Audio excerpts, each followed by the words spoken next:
This week on the Digital Marketing Scoop, we're talking about advanced Facebook targeting strategies.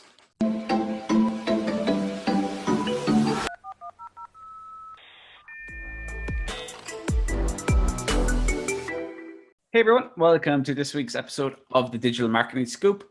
So this week we're going to be talking about Facebook ads and specifically, building your ad campaigns and the different kind of options you have with regards targeting your potential customers. So obviously there's two, I suppose, major differences. You've got quite broad targeting in that, you can base it off people's age, their interests, things like that. And then you can have very specific targeting where, using something like the Facebook pixel on your website, you can target extremely specific things like maybe people who visited a specific page on your site. Yeah.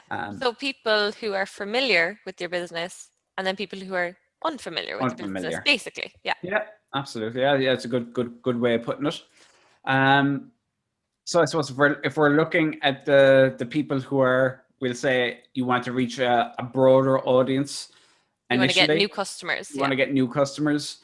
Then you're looking at things like, interest-based targeting, which is obviously a very good way of reaching people who, may have a general interest in your product or service.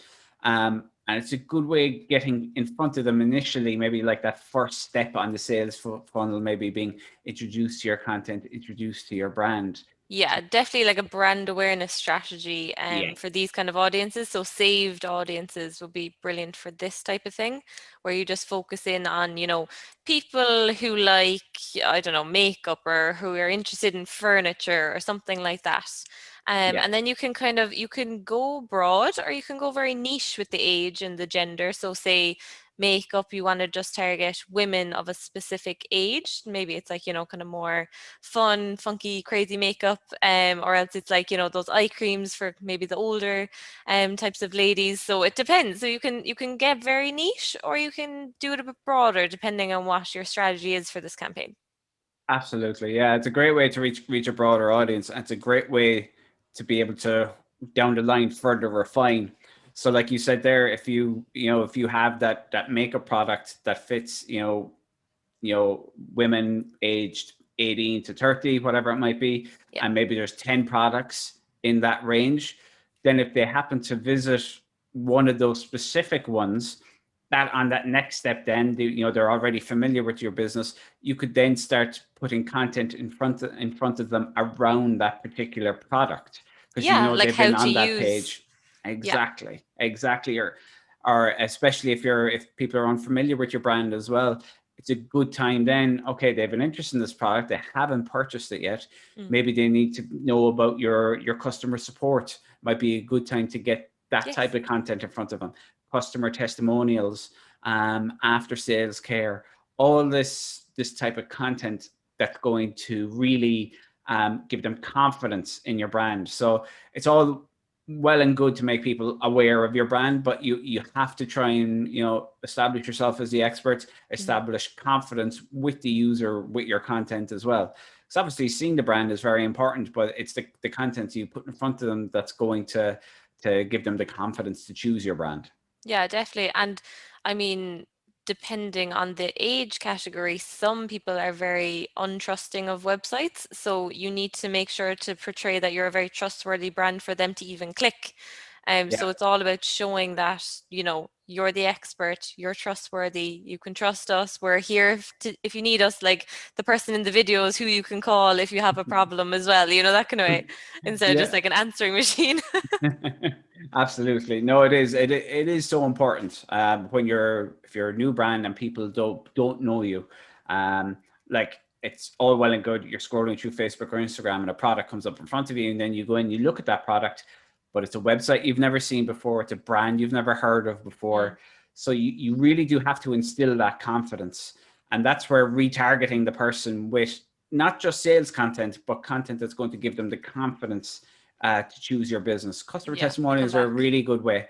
And again, this is where in terms of Facebook ads, there's obviously location targeting. So if you've got testimonials from people in Cork, from people in Dublin, put the Cork testimonial in front of the Cork people, put the Dublin testimonial in front of the Dublin people. It just localizes it that bit more for the person. Exactly, yeah. And again, it's just a great way of creating confidence around your brand and giving people the confidence to choose your business. Yeah, definitely.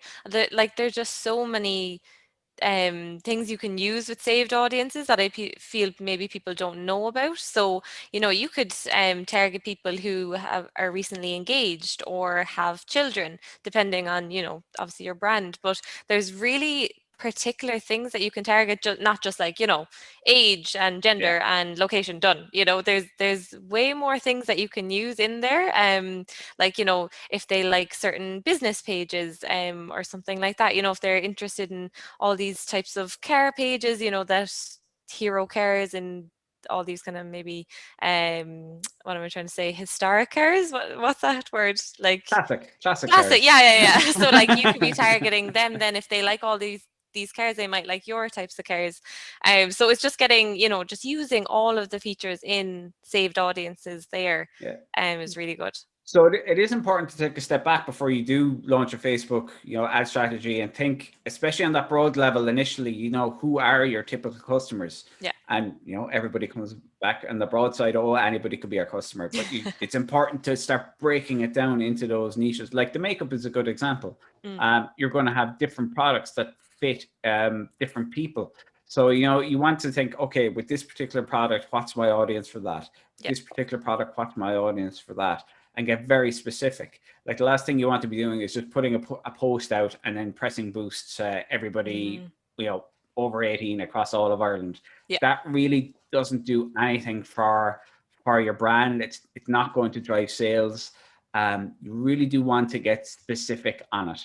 As I said, that the path is initially building that confidence with the user, presenting the right product to the right demographic of people, and then using the more specific targeting then, like for example, say somebody added a product to the cart but they didn't check out. That's an audience you can create within Facebook.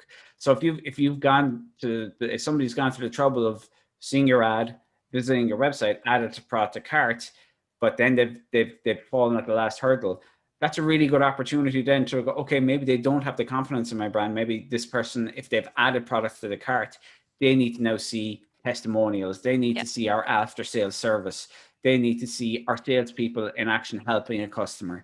So that's how I really feel you can get a huge amount of benefit from Facebook ads, is really building that relationship and building that confidence with the potential customer. Yeah, what I actually like in retargeting ads is actually putting maybe like a code or free delivery. So say that person now has added to the cart and then they've abandoned for whatever reason. When you're retargeting them with an ad, you want to draw them in that little bit more. So here's 10% off, here's free shipping, just a bit of, come back to their website, please, with something more enticing. Yeah, I mean, if you find that pricing is the issue, or something that they just need to be drawn in more, then absolutely something like that could work very well. And again, it comes back to testing it. See which ads lead to that better return on ad spend. But I really love the strategy of building that confidence with the customer, especially now where there's so many businesses have obviously gone e-commerce, they've gone online. You need to stand out from the crowd. Yeah. And a really great way of doing that is building that confidence with the customer testimonials, walkthroughs, product reviews. Use the business owner talking about your business, talking about the experience customers have. Yeah. If someone's seeing that content really, really regularly, you're building a strong connection with them, and you can use the Facebook ads platform to make sure that content is getting in front of the right people. Yeah, and on that note, when you're doing all of these videos, showing, the products and all of those great things, you can actually make an audience of people who've watched a certain amount of the videos. So clearly, if they've watched more than, say, 50%, 75%, something like that, they're way more engaged. So you want to retarget them then, because they have they've established an understanding of your brand, so they'd be more interested. So it's great then to retarget them with ads that are kind of pushing them further down the sales funnel then. Definitely. Yeah. There's already a lot of engagement there already. So there's obviously a lot of interest in the brand. Probably confidence has started to build in your brand and in what you do. So that could certainly be a time then to make sure you're using something like Facebook Catalog, for example, to get the right products in front of them. Yeah, exactly. And another one actually is it's good if you have a really engaged following on either Facebook or Instagram. You can retarget people who've engaged with your posts in the last number of days. And I find that works well with particular brands. You know, if they have a really like loyal following, say Makeup Now Again or something, you know, there's all these girls who absolutely love these makeup brands and they're following them, liking all their pictures. So then that's a great time to retarget those people who are liking all the photos and being like, here's a little offer here for you. Definitely. And you, again, you know, those people are people who love who are engaging with your brand, who love your brand. They've already engaged with it. So this is a great way to be able to get back in front of them. Yeah. So yeah, definitely. I mean, and it is about that mix of, okay, getting the right content in front of people who don't know who we are, but then getting the right content in front of the people who do know who we are and turning them from browsers into customers. Exactly. Yeah. So like the content that you make is really specific to the audience you're targeting as well. I find sometimes people can make one piece of content and then they're like, okay, we can send that to all the retargeting audiences and all the broad audiences, and we'll just send it out there. We'll just get loads of views and that'll be perfect. Yeah. But it's actually about like creating specific content for each audience. So having a really good content strategy before you kind of begin all the ads is really important as well. Definitely.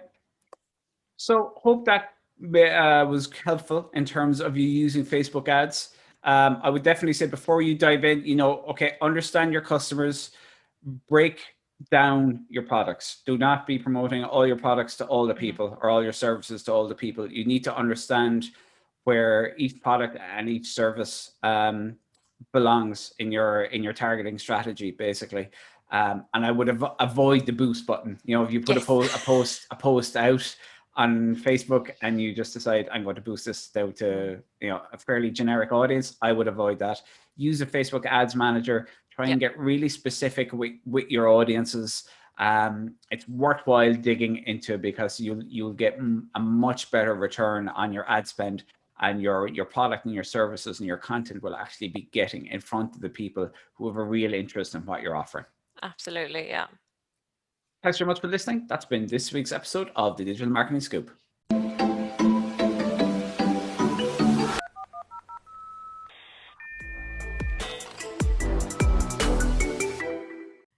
Thanks so much for listening to this week's episode of the Digital Marketing Scoop. If you haven't subscribed yet, please search the Digital Marketing Scoop at any of your favorite podcast platforms and subscribe.